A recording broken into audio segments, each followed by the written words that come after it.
Have টুকে ব্যবহার করা হয় আই, ইউ, উই, দে এই সমস্ত সাবজেক্টের সাথে। এবার আমরা শিখব হ্যাজ টু এর ব্যবহার। যখন হ্যাজ টুকে ব্যবহার করা হয় তখন বাক্যের সাবজেক্ট থাকে হি, সি, ইট বা যে কোনো নাম, এবং সেন্টেন্স স্ট্রাকচার হয় এইরকম: subject plus has to plus ভার্বের ফার্স্ট ফর্ম। ফর এক্সাম্পল, তাকে পড়াশোনা করতে হবে, he has to study, he has to study. তাকে রান্না করতে হবে, she has to cook, she has to cook. জনকে পড়াশোনা করতে হবে, John has to study, John has to study. করণকে যেতে হবে, Karan has to go, Karan has to go. এটা শিখতে হবে, it has to learn, it has to learn. এবার আমরা শিখব নেগেটিভ সেন্টেন্স বা নাবাচক বাক্য। যদি বাক্যে হ্যাভ টুকে ব্যবহার করা হয় তখন সাবজেক্ট হবে আই, ইউ, উই, দে এই সমস্ত, এবং নেগেটিভ সেন্টেন্সের ক্ষেত্রে সেন্টেন্স স্ট্রাকচার হবে এই রকম: প্রথমে সাবজেক্টকে বসাতে হবে, তারপর ডোন্ট হ্যাভ টুকে বসাতে হবে, তারপর ভার্বের ফার্স্ট ফর্মকে বসাতে হবে।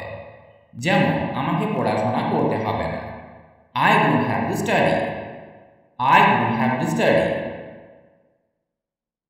তোমাকে যেতে হবে না, you don't have to go, you don't have to go। আমাদের কাজ করতে হবে না, we don't have to work, we don't have to work।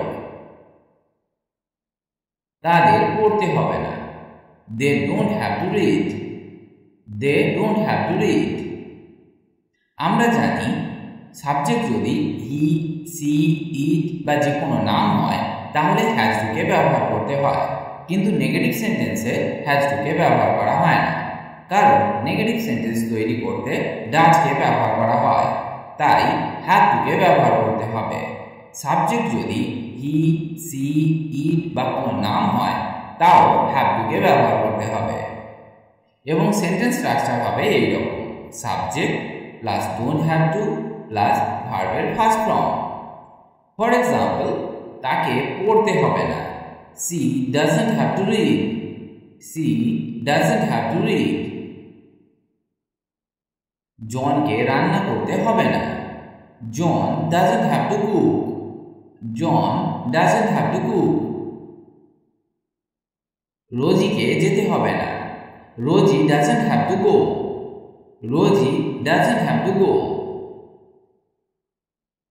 এটিকে উঠতে হবে না, it doesn't have to fly, it doesn't have to fly. এবার আমরা শিখব ইন্টারোগেটিভ সেন্টেন্স বা প্রশ্নমূলক বাক্য। প্রথমে আমরা শিখব হ্যাভ টু দিয়ে ইন্টারোগেটিভ সেন্টেন্স। আমরা জানি হ্যাভ টুকে ব্যবহার করা হয় যখন বাক্যের সাবজেক্ট আই, ইউ, উই, দে এই সমস্ত থাকে, এবং সেন্টেন্স স্ট্রাকচার হবে এইরকম: do plus subject plus have to plus ভার্বের ফার্স্ট ফর্ম। মানে প্রথমে ডুকে বসাতে হবে, তারপর সাবজেক্ট বসবে এবং সাবজেক্ট অনুসারে হ্যাভ টুকে বসাতে হবে প্লাস ভার্বের ফার্স্ট ফর্মকে বসাতে হবে।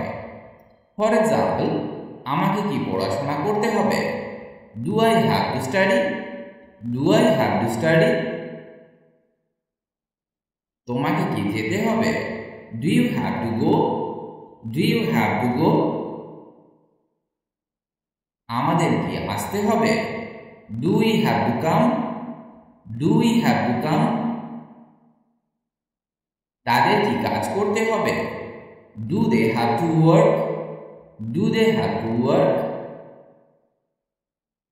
এবার যদি সাবজেক্ট হি, সি, ইট বা যে কোনো নাম হয় তখন কিভাবে ইন্টারোগেটিভ সেন্টেন্সকে তৈরি করা হয়।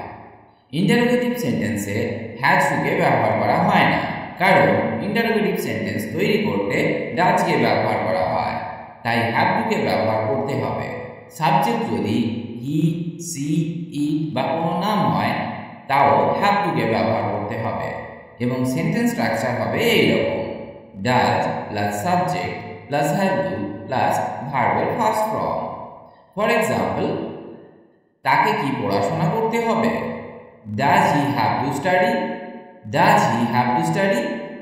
এখানে he third person singular number, তাও হ্যাভ টু কে ব্যবহার করা হয়েছে কারণ বাক্যটি আমরা ডাজ দিয়ে শুরু করেছি। পরের উদাহরণ, তাকে কি পড়তে হবে? Does she have to read? Does she have to read? জনকে কি রান্না করতে হবে? Does John have to cook? Does John have to cook?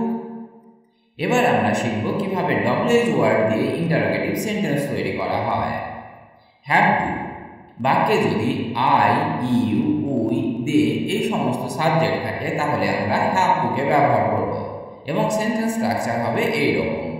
প্রথমে ডব্লিউএইচ ওয়ার্ডকে বসাতে হবে, তারপর ডু বসবে plus subject plus have to plus ভার্বের ফার্স্ট ফর্ম। ফর এক্সাম্পল, আমাকে কি পড়াশোনা করতে হবে? What do I have to study? What do I have to study?